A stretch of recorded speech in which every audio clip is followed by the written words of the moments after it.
조선시대 박지원이 지은 단편소설 허생전. 평생 과거도 안 보시면서 글은 읽어서 못하시게요. 네, 아직 허생은 집안일은 아랑곳도 없이 7년 동안 책만 읽고 있는 가난한 선비다. 싫다면 도둑질이라도 나서시구려.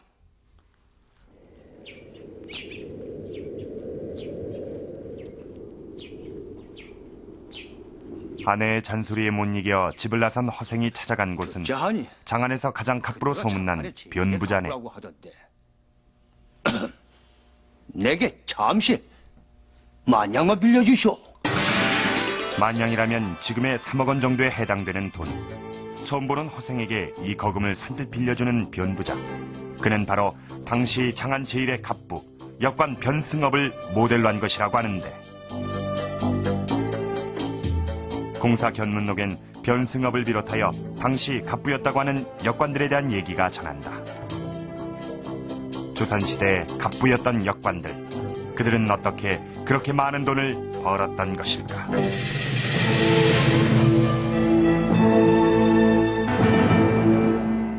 처음 보는 사람에게 선뜻 돈 만냥을 빌려준다. 만냥이라면 지금으로 치면 3억 원 정도에 해당되는 굉장히 큰 돈입니다. 글쎄요, 마음은 있어도 여유가 없다면 그것은 불가능한 일일 것 같습니다. 허생전. 이 허생전은 연암 박지원이 지은 단편 소설입니다. 이 허생전의 주 내용은 이 변부자에게 돈을 빌린 허생이 매점 매석을 통해서 100만냥을 벌고 그것으로 자신의 이상사회를 실현시킨다는 그런 내용입니다. 자, 우리의 관심사는 이 허생에게 돈을 빌려준 변부자입니다. 이 소설 속의 변부자는 직업도 없고 이름도 없고 그저 변부자로만 묘사가 되어 있습니다. 이 변부자의 모델은 역관 변승업이었을까요?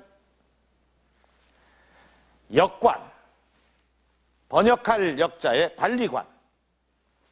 자, 이 역관이란 요즘으로 치자면 외국어를 통역하는 통역사 정도를 말합니다. 이 변승업은 일본어 통역사였다고 하는데 과연 변승업이 그렇게 부자였던 걸까요? 거의 다 역관으로. 숙종 때의 역관 변승업은 밀양변 씨로 알려져 있다. 아들 형제를 두셨는데 응자 관자, 응자 성자 이렇게 되고 손자가 이제 그 둘째 아들 응자 성자의 아드님이 여러분이 계셨는데 승자 훈. 후손들이 보여준 족보에서 변승업을 쉽게 찾을 수 있었다. 그 변부자가 바로 이 승자업자십니다. 20세. 밀양변 씨 20세 손인 변승업. 그는 정말 박지원의 소설 허생전 속의 변부자일까? 허생전이야말로 하나의 가상 극화가 아니고 실존 인물, 우리 선조 되시는, 우리 변조 되시는 승자업자, 그 변승업 그 할아버지가 담보 보증도 없이 말 한마디 듣고 그 얼굴 관상만 믿고 돈 만냥을 선뜻 구워준 할아버지가 저희 선조 되는 승자업자 할아버지십니다. 그 통약이 말하자면 중국 무역사. 후손들에게도 대대로 변승업이 바로 허생전의 변부자란 얘기가 전해오고 있었다.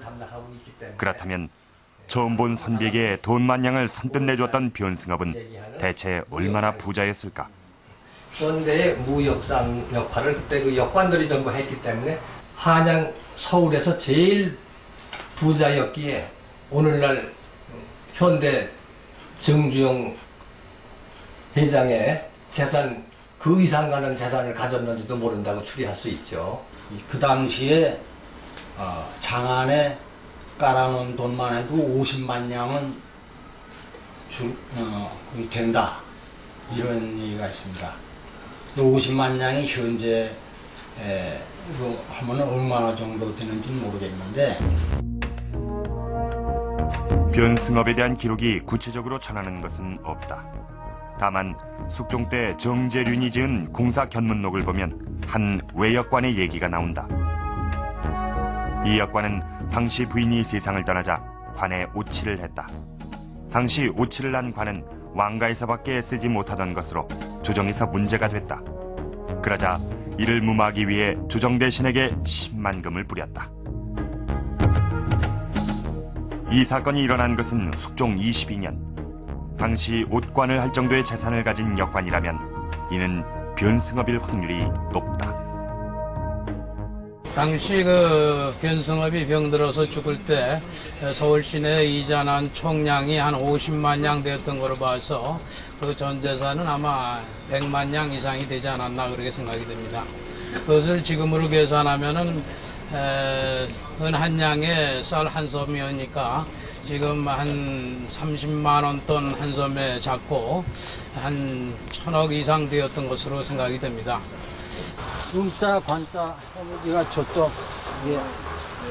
밀양편 씨의 선산이 있는 서울시 망우동. 19대부터 22대까지 선조들의 묘소가 있는 곳이다. 그러나 안타깝게도 변승업의 산소만은 전해오지 않고 있다. 변승업의 백부인 변흥관의 비석. 비석의 재질은 상당히 좋은 화강암 재료다. 벼슬이 통정대부까지 올랐다고 하는 변흥관 역시 역관이었다. 그리고 요 주변 지역에 있는 문관석이라든가 그다음에 묘비라든가 밑에 있는 대자라든가 상석 그리고 조그만 향로석까지 당시의 묘제를 충실히 잘 따르고 있습니다. 비록 이곳에 당시에 서울의 장안의 가장 큰 부자였던 승자업자 그분의 묘소는 없지만 그분에게 백부님이라든가 아주 가까운 인척분들의 묘소를 봐서는 당시의 그분의 위세, 당시 중인이면서 그분이 세웠던 여러 가지 혜택 같은 것들을 이 묘제를 통해서 볼 수 있지 않을까 그런 생각을 하게 되는 겁니다. 예, 지금 이제 요 앞에 있는 요 묘비 같은 경우 예를 들면 밀양편 씨의 산사는 2천여 평에 달한다. 조선시대 이곳 망우동이라면 동대문에서 가까운 곳. 엄격한 신분사회인 조선시대에 중인으로서 사대문 가까운 곳에 이만한 넓이의 산산을 갖추고 양반의 묘제를 따랐다는 것은 당시 이 집안의 위세를 짐작하는 일이다. 지금으로 치자면 변씨 집안의 선산이 그렇게 특별하게 보이지 않을 수도 있습니다. 하지만 당시 조선사회는 엄격한 신분제 사회였고 또 역관들이 중인의 신분이란 사실을 감안한다면 변씨 집안의 선산이 저 정도 규모를 갖추었다는 것이 예사롭지가 않습니다. 그렇다면 변승업은 과연 돈을 어떻게 해서 벌었을까요? 자, 그것을 알려면 먼저 이 역관의 지위가 어떠했는지부터 알아야 할 것입니다. 자, 지금 보시는 이것이 조선통신사의 행렬도입니다. 임진왜란 이후에 이 조선과 일본이 국교를 회복하면서 이 통신사를 서로 교환하게 됩니다. 자, 이 통신사 행렬에는 정부의 대표격인 정사와 부사가 있고 또 이 역관들도 이 정부의 공식 사절로서 파견이 됐습니다. 당시 사대부들은 대부분 외국어를 할 수가 없었기 때문에 이 역관들이 외교상 있는 거의 모든 일에 관여하며 아주 중요한 역할을 했습니다. 또 뿐만 아니라 이렇게 많은 인원이 동원되는 이 행렬의 총감독 역할도 했습니다. 변승업도 역관으로서 1682년에 일본에 갔었다는 그런 기록이 남아 있습니다.